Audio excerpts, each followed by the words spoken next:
Welcome back, boys and girls. Hope you're having an awesome day because I'm having an amazing day and I hope you are as well. Let's get into this lesson. Today's lesson we'll be talking about solving inequalities. Using, of course, at the top you see there, we're going to be using the inverse operation. So just how you were solving for equations, you will complete the same procedures for solving for an inequality with the variable. All right, so we use the inverse operation. Here's problem number 1. And again, let's distinguish equation from inequality. Equation, your variable will equal only one solution. An inequality will have multiple solutions. And it will not have an equal sign. It will have an inequality symbol. Equations do have an equal sign. All right, here's the first problem. So if we're using the same steps and same procedures for inequalities as an equation, in this problem we have here, we need to isolate x by doing the inverse operation to get it by itself. So the opposite of minus 3 is plus 3 on both sides of the inequality symbol. These 3's are now going to cancel. We now have x isolated by itself. We bring down an inequality symbol, and now you solve this expression. 1 plus 3 is 4. That's how you again would solve for a variable with inequalities. Now, the second portion, we now need to graph that inequality we have there. X is greater than 4. All right, I'm going to count by 2's. I'm going to start with 4 though. 4, 6, 8. Negative 4, negative 6, negative 8. All right, this is at positive 4, so I need to go to positive 4 and have an open circle. It's again open because 4 is not included as a solution. And it's going, again, think of this again as an arrowhead. It's pointing to the right.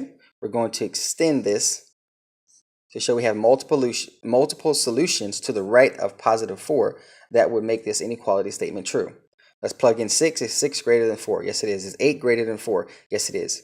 If we plug in 4, is 4 greater than 4? No, it is not. Therefore, it's not included as, again, a solution. All right. That problem we use addition to isolate the variable and solve the inequality. This problem we have to use subtraction to isolate x and to get it by itself.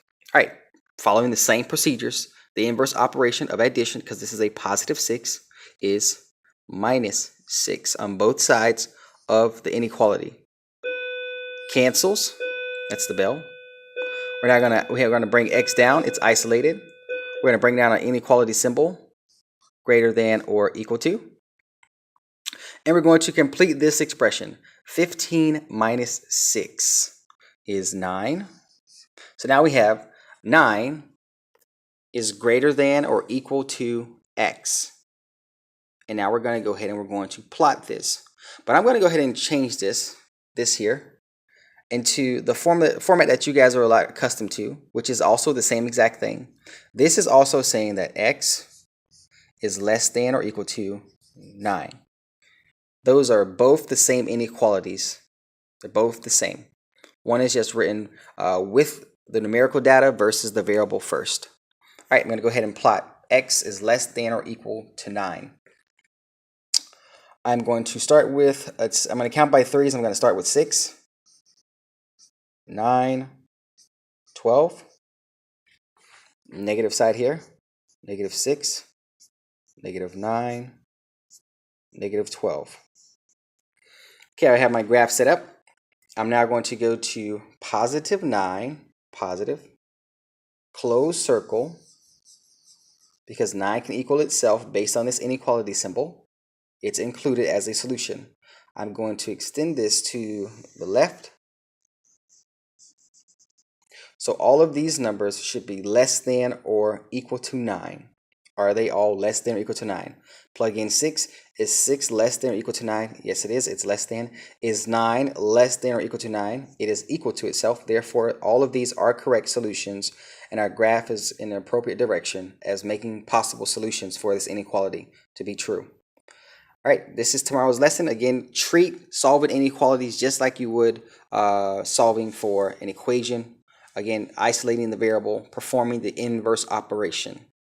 And these two operations we only completed today was just subtraction, you use addition. To get rid of addition, you use subtraction. All right, hope you guys have a great night. Again, tomorrow, if you have any questions, don't hesitate to ask during our class session, as well as posting any comments or questions inside, again, of the commenting area. I will get to them as soon as possible when I see them. The latest, again, I'll be up is roughly from 10 to 11 o'clock p.m. Have a good night. See you all. Bye.